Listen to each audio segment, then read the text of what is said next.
Hello guys, क्या हाल चाल है आपके। वेलकम टू जगास क्लासेस। दिस इज ब्योमकेश और आज हम पढ़ने जा रहे हैं आप ही के क्लास 7 इंग्लिश के सप्लीमेंट्री रीडर बुक के चैप्टर नंबर 1। नाम क्या है? ब्रिंगिंग ऑफ करी।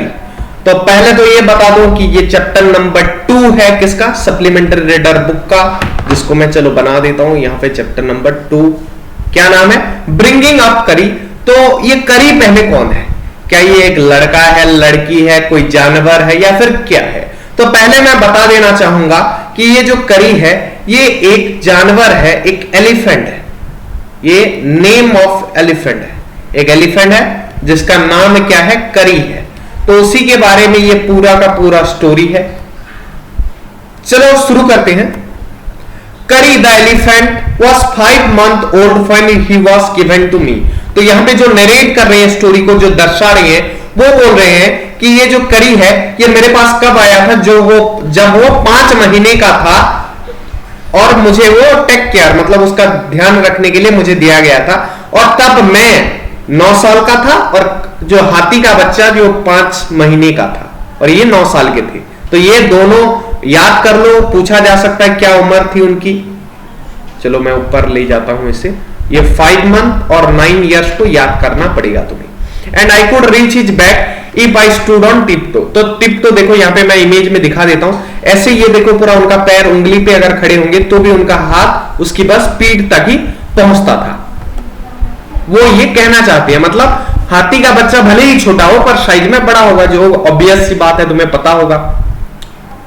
And I could reach his he seemed to remain that high for nearly 2 years। और 2 साल तक मुझे लग रहा था कि वो उसी ही हाइट में है। क्यों? क्योंकि वी ग्रीव टुगेदर, क्योंकि वो दोनों साथ में बड़े हो रहे थे। वो भी थोड़ा थोड़ा बड़ा हो रहा था और नरेटर भी थोड़ा थोड़ा बड़े हो रहे थे।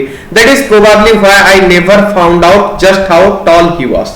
तो इसलिए इनको 2 साल तक पता नहीं चला कि वो भी बड़ा हो रहा है। उनको लगा कि वो उसी हाइट का है। ही लिव्ड इन ए पवेलियन। तो एक पवेलियन में रहता था। तो पवेलियन मतलब एक ऊपर जहां पे हाथियों को रखा जाता है ज्यादातर, under A thatched roof which rested on thick tree stumps.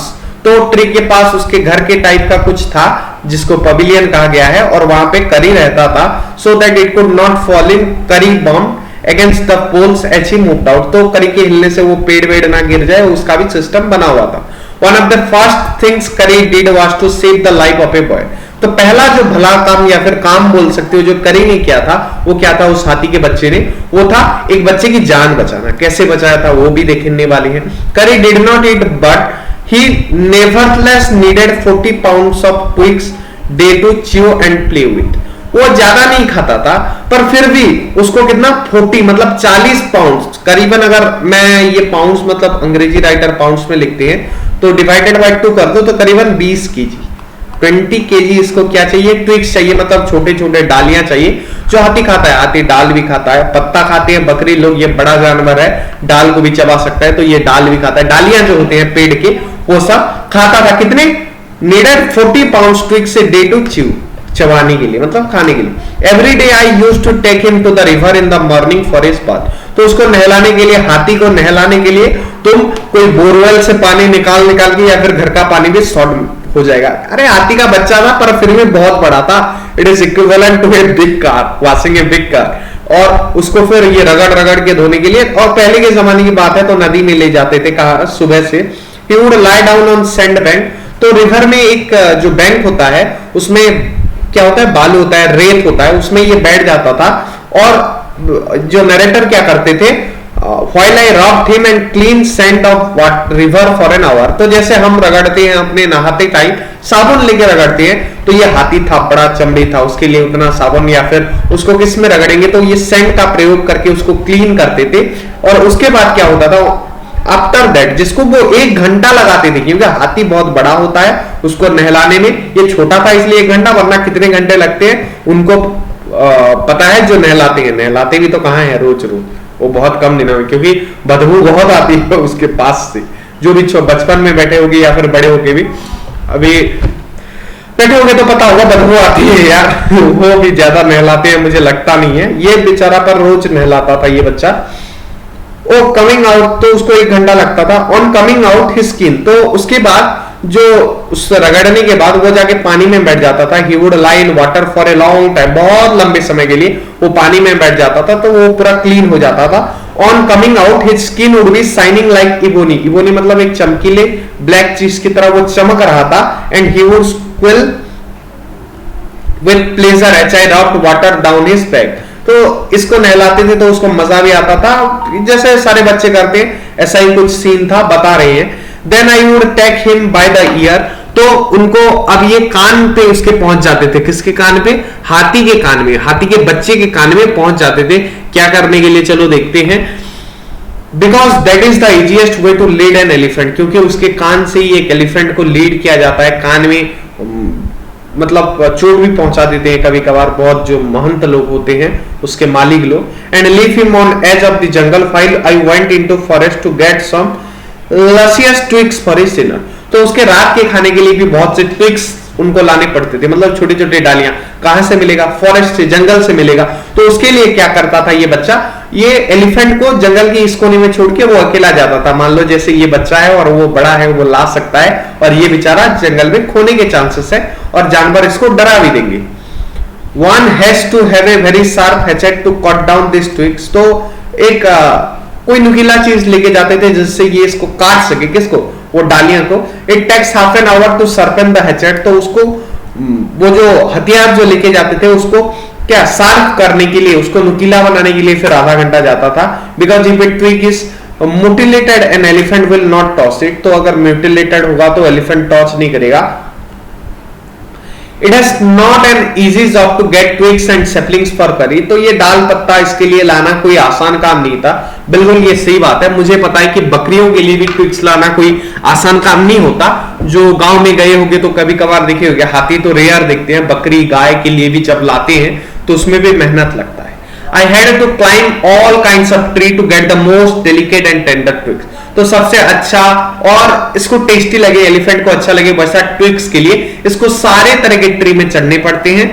As he was very fond of young branches of banyan tree which grows like a cathedral of leaves and branches, तो इसको बनियान ट्री के twigs बहुत पसंद होते हैं और banyan tree कैसे grow करता है ये मेंशन किया गया है। I was gathering some one spring day in March, तो एक बार स्प्रिंग के सीजन में मार्च में ये गैदर कर रहे थे ये ट्विग सब। When I suddenly heard Curry calling to me in the distance, तो तभी उनको लगा कि करी जो उनका हाथी का बच्चा है, हाथी छोटा बच्चा है, वो उनको बुला रहा है। As he was still very young, क्योंकि वो अभी भी बहुत छोटा था, the call was more like that of a baby elephant than an elephant, तो इसको भी बेबी मतलब एक छोटे बच्चे जैसे बुला रहा हो वैसा आवाज था। अभी भी उसका आवाज एक हाथी की तरह नहीं बना था। हाथी का आवाज कैसे होता है तो बता देता हूं, जब शंख बजता है उस टाइप का ही साउंड करता है, इस टाइप का कुछ साउंड करता है। कौन? हाथी करता है। तो वो चीज से, पर इसका आवाज थोड़ा अलग होगा, जैसे एक बेबी बुला रहा हो कुछ वैसा होता है इसका आवाज, जैसे कि हमें नरेटर बता रहे हैं।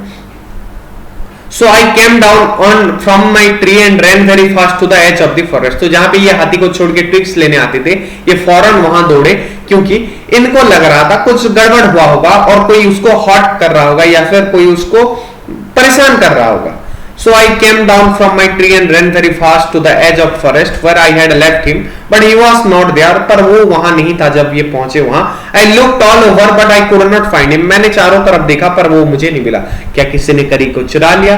तो ये जानने के लिए कहानी में आगे बनिए हमारे साथ। I went near the edge of the water, तो ये पानी के एज में गए, एक वहां आसपास कोई पानी होगा नदी टाइप का। I saw a black something struggling above its surface, तो उस पानी के सरफेस पे कुछ काला लंबा कुछ स्ट्रगल कर रहा था। Then it rose higher and it was trunk of my elephant, जब उनको दिखा कि इनको पता चला कि वो क्या है, उसका सुंड है, किसका? हाथी का।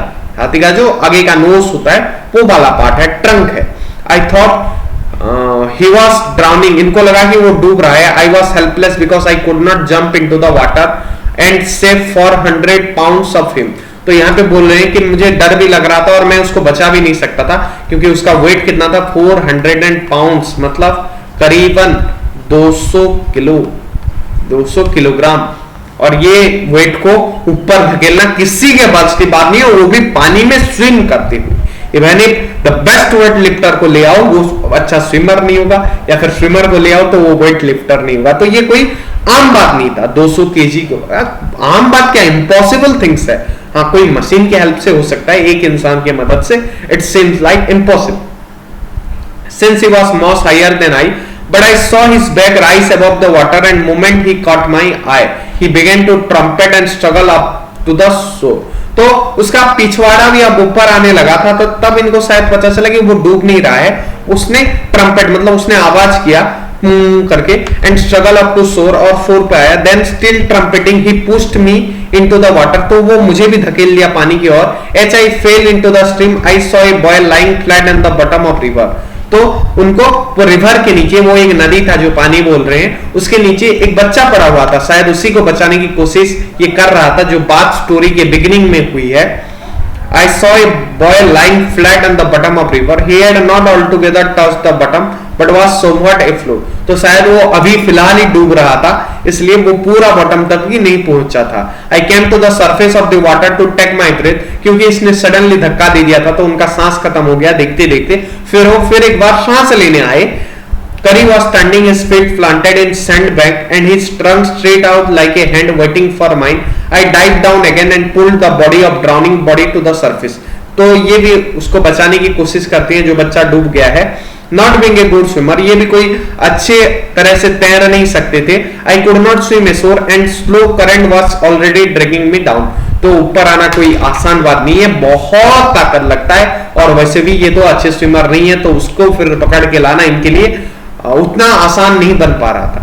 Seeing was drift by in the current, तो हम उस करंट की वजह से, मतलब नदी में नीचे की तरफ धकेला जाता है जो करंट, उसके वजह से Seeing was drift by the current, Curry, who usually slow and ponderous, suddenly darted down like a hawk and came halfway into the water. तो वो जो पूरा किनारे पे पहुंच गया था, वो फिर पानी में थोड़ा आ गया, and came halfway into the water. When I saw him stretch out his trunk again, तो उसने और एक बार अपना ट्रंक को स्ट्रेच किया। I raised up my hand to catch it, but it slipped. उन्होंने भी उसको पकड़ने की कोशिश की, क्योंकि उनको भरोसा था कि ये उनका दोस्त है और इसको ये जितना केयर करते हैं वो इनको खींच सकता है, उसमें ताकत भी उतना है कि एक छोटा हाथी का बच्चा भी इजीली उठा लेता उनको, एक 9-10 साल के बच्चे को। I found myself going under water again, पर स्लिप होके ये फिर से नीचे जाने लगे। This time I found that the water was not very deep, so I sank to the bottom of river and doubled my feet under me. Then तो ये पूरा बैठ के एक पुश देना चाहते थे पानी के अंदर के, फिर एक पुश देके ऊपर आने की कोशिश कर रहे थे। ये प्रोसेस को अंग्रेजी में बताया गया है। In spite of the fact that I was holding the drowning boy in my hand, तो अकेला होता तो शायद ये ट्रिक काम करता, पर ये डूबते हुए वो बॉय को भी, उस लड़के को भी पकड़े हुए हैं, तो इनके लिए उतना आसान नहीं हो पा रहा है, बिकॉज एक वेट लेके ऊपर आना और अकेले ऊपर आने में फर्क है। As my body rose above the water, I felt a lasso around my neck, तो कोई रस्सी टाइप का, कोई लेस टाइप का इनके नेक के चारों तरफ, गर्दन को पकड़ा है ऐसा इनको लग रहा था, लगा किनको, ये नरेटर को। दिस फ्रिटेंड मी, ये इनको डरा दिया। I thought so many water animal was going to swallow me, इनको लगा कि कोई पानी में रहने वाला जीव इनको निगलने जा रहा है, क्योंकि ऐसे पूरा गर्दन में कोई अगर जकड़ के रख दे तो क्या ही लगेगा एक इंसान को। पर तुम्हें भी ठीक पता चल रहा है, अगर अनुमान ठीक है तो आई हियर्ड करी स्क्वेलिंग, तो ये करी की आवाज थी, तो इनको पता चल गया ये कुछ नहीं बल्कि ट्रंक है किसका, उस हाथी के बच्चे का, और वो अभी इनको खींच रहा है। ही पुल्ड अस बोथ दिस, और उसने वो काम किया भी, उसने दोनों को पूरे अच्छे तरीके से खींच लिया पानी से बाहर। करी वॉज लाइक ए बेबी, ये एक बच्चे की तरह था। He had to train to be good, and if you did not tell him when he was naughty, he was up to more mischief than ever. तो ये बोल रहे हैं कि उसको जो भी सिखाया जाए वो सीखता था, अच्छा काम सिखाया जाए तो ये बहुत अच्छा था, पर अगर किसी इसके शरारत के लिए इसको मना ना किया जाए तो ये और भी भयंकर शरारतें करता था। मतलब एक बच्चे को जैसे मम्मी पापा डांटते हैं बुरे काम से और अच्छे काम करने में प्रमोट करते हैं, यही बताया गया है कि हाथी के केस में भी वही होता है कि हम इसको जैसा सिखाएं ये वैसा सीख लेगा। For instance, one day somebody gave him some bananas to eat. Very soon he developed a great love for ripe bananas. एक दिन somebody one day gave him कुछ क्या केला दे दिया, पका हुआ केला, तो इसका एक लव हो गया, उसके प्रति प्यार हो गया केले के प्रति, और हाथियों को केला पसंद होता है और इसको अभी बनाने से बहुत मोहब्बत हो गया था। We used to keep large plates of fruit on A table near a window. तो हम अपने जो विंडो होता है उसके पास एक टेबल होता था जिसमें हम बहुत सारे फल रखते थे डाइनिंग रूम में। One day all the bananas on that table disappear, तो सारे केले वहां से गायब थे। और जो फैमिली मेंबर्स थे मेरे वो ब्लेम कर रहे थे किसको, हमारे घर के नौकर को। Blame the servant for eating all the fruit in the house, तो सारे फल खाने के लिए ये घर के नौकर को। देखो काम कौन कर रहा है, कांड कौन कर रहा है, और किसको ब्लेम किसको कर रहे हैं। बेचारा नौकर फंस गया। गलती किसकी थी? गलती नहीं, खा कौन गया? करी खा गया, पर फंस कौन रहा है? देखो यार मोदी जी, क्या मतलब, क्या अलग प्रकार का हो रहा है। यहां पे तुम कुछ भी बोल सकते हो कि कोई भी कुछ भी बोल रहे हैं, घर वालों को भी पता नहीं चल रहा कैसा नटखट सरा रहता है। इसको डिस्क्राइब करने के लिए भी आ सकता है, टर्म में पूछा जाएगा तो नहीं आएगा, पर तुम्हारा टर्म तो डिसाइडेड नहीं है। One day all the bananas, तो ये हमने देखा। This time a few days later the fruit disappeared again, और कुछ दिन बाद फिर से ये हुआ। तब इनके फैमिली ने ब्लेम किया किसको? इनको, खुद नरेटर को, वो बच्चे को ब्लेम किया कि तूने ये काम किया है। It made me very angry with my parents and servants, तो उस नौकर ने भी इनको ब्लेम किया। तो इस गुस्सा आ गया क्योंकि उन्होंने ये काम किया ही नहीं था। For I was sure they had taken all the fruit. The next time the fruit disappeared, I found a banana all smashed up in Curry's pavilion. तो उन्होंने एक ही बनाना मिला इनको, कहां पे? करी के पवेलियन में। तो इनको पता चल गया कि ये कांड कहीं ना कहीं करी का हाथ है। This surprised me very much, और मैं चौंक भी गया। For I had never seen fruit there, and as you know, he had always lived on twigs. तो मुझे इतना ही पता था कि वो ट्विग्स खाता है, छोटे डालियां खाता है, ये फल का फंडा मुझे नहीं पता था। Next day, while I was sitting in the dining room, wondering whether I should take some fruit from table, तो सोच रहा था कि थोड़ा फल मैं लूं क्या, without my parents' permission, और मेरे पेरेंट्स के परमिशन के बिना। A long black thing, एक लंबा काला things, very much like a snake, एक सांप की तरह thing या फिर सांप, suddenly came through the window and disappeared with all bananas, और बनाने के साथ वो फिर से डिसअपियर हो गया। तुम देख सकते हो ये स्नैक है क्या? नहीं, ये क्या है? ट्रंक है। किसका? करी का, शायद ट्रंक ऑफ करी। तो शायद यही कॉज था इनके घर से फल गायब होने के पीछे। Suddenly came through the window and disappeared with, I was very much frightened because, ये बहुत डर गए थे, because I had never seen snakes eat banana without my parents permission. तो ये देख चुके हम। I was very much frightened because I had never seen snakes eat bananas and I thought it must be terrible snack that would sneak in and take fruit. ये बहुत ही भयंकर घटिया snack होगा और ये शायद जानलेवा होगा जिसके वजह से ये फल भी खा रहा है। तो ये और डर गए जितना डरना चाहिए।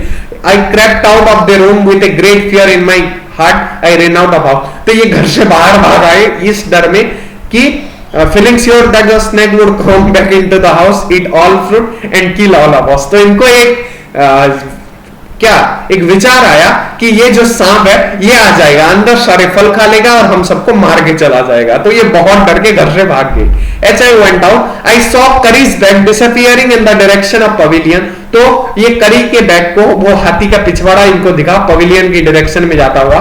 I was so frightened that I wanted his company to cheer me up. I ran after him into the pavilion and I found him they are eating bananas. ये सोचे कि करी शायद मुझे हेल्प कर सकता है, उस सांप से बचा सकता है। पर जब इन्होंने उसको बोलो क्या कि पता चला कि वो कोई सांप वाप नहीं था, करी ही वहां से केला चुरा के लाके पवेलियन में खुशी खुशी खा रहा था। चोर अभी पकड़ा गया, नन्ना चोर। I stood still in the astonishment. The bananas were lying strewn all around him. He stretched out his trunk and reached for one far away from where he was standing. That instant the trunk looked like a black snake. तो वो trunk से अपना क्या उसको release करके किसको, वो उस बनानास को निकाल के खा रहा था, ठूस रहा था अंदर, बोल सकते हैं। तो ये भी उससे सरप्राइज हो गई। एंड आई रियलाइज दैट करी वाज द थीफ, और इनको पूरी तरह से पता चल गया कि वो चोर और कोई नहीं बल्कि करी है। I went to him, pulled him out by ear, तो ये इसके कान को पकड़ के खींच रहे हैं by year, and joyously showed my parents that it was curry and not I that had eaten all the fruit this many weeks. तो इस बार जो भी काम था ये सब करी का ही थी। I scolded him from elephants, understand words as well, children. I said to him, next time I see you stealing fruit, you will be whipped. मैं तुम्हें punishment दूंगा, तुम्हें मारूंगा मैं। He knew that we were all angry with him. और ये भी बोल रहे हैं इससे पहले कि हम सब गुस्सा है, उसको पता था क्योंकि एलिफेंट कुछ हमारे जो लैंग्वेज है समझ लेते हैं। और मैं बोलता हूं डॉग्स भी समझते हैं, आपके सारे पेट समझते हैं। Even I have 2 pet dogs, और मैं जब उनको गुस्सा करता हूं तो उनको पता चल जाता है, वो मुझे फिर मनाने भी आ जाते हैं। दे ऑल अंडरस्टैंड, ऐसा नहीं कि वो वर्ड बाय वर्ड समझते हैं, पर हमारा फीलिंग क्या है, हम गुस्सा क्यों है, उन्होंने गलत काम किया है या नहीं, वो भी उनको पता चलता है। क्योंकि वो जब कुछ गलत काम करते हैं, कुछ अलग जानवर को हार्म करने की कोशिश करते हैं, और मैं जब उनको रोकता हूं, टोकता हूं, तो उनको भी पता चलता है। ये मैं बता देता हूं, जब एनिमल से आप बहुत टाइम के लिए जुड़ जाते हैं तो ये सब डीलिंग हो जाता है। और वो भी, उनको कभी भूख लगता है तो कैसे भोगते हैं, किसी पे गुस्सा करने पर कैसे, और सस्पेक्शन के नजर से वो कैसे भोगते हैं, वो मैं भी, I can also understand their feeling now, क्योंकि बहुत टाइम जब हो जाता है आप भी फील करोगे। अगर आपके घर में भी कोई पेट के साथ आप टाइम स्पेंड कर रहे हो, उसके साथ एक बॉन्ड आपका फर्म हो गया है, तो ही न्यू दैट वे। तो ये पढ़े हम। इवन द सर्वेंट्स, तो सर्वेंट्स भी, वो नौकर भी बहुत गुस्सा था क्योंकि उसको भी ठोक दिया था ब्लेड कि उसी ने खाया है। He knew that his pride was so injured that he never stole another thing from dining room। तो उसका जो एक था, उसका भी इज्जत होता है, उसको लगा कि उसका इज्जत चला गया, ये तो उसने और कुछ भी चोरी नहीं किया उस दिन से। And from then on if anybody gave him any fruit he always squealed at it to thank them। तो वो कभी मतलब लेता था, पर वैसा नहीं था कि वो अब लालच पर उसका चला गया। An elephant is willing to be punished for having done wrong, but if you punish him without any reason, he will remember it and pay you back in your own kind। तो वो elephant भी punishment accept करता है। हाँ बिल्कुल, मैं भी जब कोई डॉग्स को किसी गलत काम के लिए अगर उसको थोड़ा ऐसे हाथ से थप्पड़ लगा देता हूं तो वो भी समझते हैं। ये भी बोल रहे हैं एलिफेंट भी समझता है, पर अगर बिना कोई बात अगर तुम उसको ठोकोगे, उसको मारोगे, तो वो भी बैक करेगा इसको, तुम्हारी ही लैंग्वेज में ये जवाब देगा, तुम्हारी ही भाषा में ये तुम्हें जवाब देगा, तुम्हें भी ठोकेगा एक दिन। An elephant must be taught when to sit down, when to walk, when to go fast। तो एक हाथी को हमें ये भी सिखाना चाहिए कि कब बैठना चाहिए, कब चलना चाहिए, कब जल्दी चलना चाहिए और कभी धीरे चलना चाहिए। You teach him these things as you teach a child। If you say that and pull him by ear, he will gradually learn to sit down। Similarly, if you say Mali and pull his trunk towards, he will gradually learn that it is signal to walk। तो ये सब signal बता रहे हैं कि वो कैसे train करते थे। धत बोल के जब उसके कान को खींचते थे तो वो बैठता था, और उसको माली बोल के उसको ऐसे ट्रंक को खींचते थे तो वो चलता था। करी लर्न माली आफ्टर 3 लेसन्स। तो 3 बार करने के बाद वो सीख गया, 3 लेसन्स के बाद बोल रहे हैं। और क्या, but it took him 3 weeks to learn धत। तो बैठने के लिए, वो धत सीखने के लिए उसको 3 हफ्ते लगे, 3 वीक्स लगे, 3 हफ्ता लग गया। He was no good at sitting down, and do you know why an elephant should be taught to sit down? Because he grows taller and taller than you who take care of him, so that when he is 2 or 3 years old। तो उसको बैठाना बहुत जरूरी है, क्योंकि वो जब बहुत बड़ा हो जाएगा, उसको बैठना नहीं आएगा, तो और बड़ा होके एक हाथी बैठना नहीं सीख सकता, वो बचपन में ही सीखता है। और उस पर चढ़ना, उसका केयर करना, चारों तरफ सराउंडिंग, मान लो उसको ऊपर कहीं से चोट लग गया है, तुम्हें पता कैसे चलेगा वो बड़ा, तो इसके लिए उसको बैठना बहुत ही जरूरी है। जब वो 2-3 साल का हो, उससे पहले ही इसको सिखा देना चाहिए। You can only reach is back with A ladder. तो तुम्हें सीढ़ियों की जरूरत पड़ेगी उसके ऊपर चढ़ने के लिए, वरना it is therefore better to teach him to sit down by saying धत, so that you can climb upon his back, for who would want to carry a ladder around all time. The most difficult thing to teach an elephant is master call. He generally takes 5 years to learn it properly. तो एक master call इनको सिखाया जाता है, जिसको सीखने के लिए एक एलिफेंट को 5 साल लगते हैं। The master call is a strange hissing, howling sound, as if a snake and a tiger were fighting each other, and you have to make that kind of noise in his ear। तो उसके कान में तुम्हें ऐसा कुछ भयंकर वाला, जैसे 2 शेर लड़ाई कर रहे हो, हाउलिंग साउंड हो सकता है, औ वाला साउंड हो सकता है, कुछ भी वैसा साउंड हो सकता है, जिसे तुम्हें उसके कान में करना है। And do you know what you expect an elephant to do when you give him the master call? If you are lost in jungle, there is no way out and everything is black except the star above, you dare not stay very long anywhere. The only thing to do when is to give the master call, and at once the elephant pulls the tree in front of him with his trunks. This pretends all the animal away.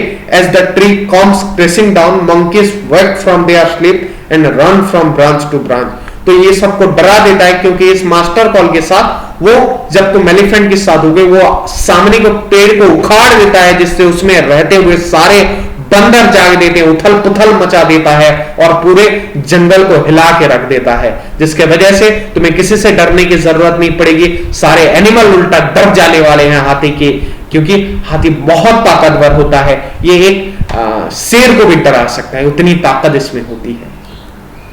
तो देखो ऐसे ये पेड़ को उखाड़ देता है जो इमेज पे दिख रहा है, समझ गए? You can see them in the moon light and you can almost see the stacks running in all direction below. You can hear the growl of the tiger in distance. Even he is frightened. Then the elephant pulls down the next tree and the next and the next. Soon you will find that he was made a road right through the jungle straight to your home. तो वैसे उखाड़ के पेड़ ऊपर रास्ता बना देता है, जिससे बहुत इजी होता है। तो ये किसने लिखा है?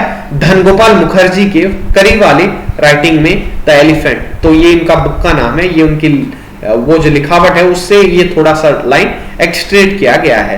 तो इनका नाम याद कर लो, क्या? धनगोपाल मुखर्जी। तो इसी के साथ तुम्हारा ये स्टोरी का होता है दी एंड। तो मैं लेता हूं तुमसे विदा। जाते जाते बता देना चाहूंगा कि क्लास 6 से लेकर क्लास 10 तक का सारे जो वीडियो कोर्सेस है वो हमारे चैनल में मिल जाएंगे। Lecture videos, exercise solution along with important notes in the description. English का नहीं मिलता क्योंकि उसमें कुछ खास होता नहीं है। मैथ साइंस का मिलता है, तुम वो भी देख सकते हो। और हमारा चैनल ओनली वन है जो फ्री में क्वालिटी कंटेंट प्रोवाइड करता है। तो हमसे जुड़े रहो और सारे कंटेंट का फायदा उठाओ। तो इसी के साथ मैं लेता हूं तुमसे विदा। मिलते हैं अगले वीडियोस में, तब तक पढ़ते रहो, झकास क्लासेस देखते रहो। जय हिंद, वंदे मातरम।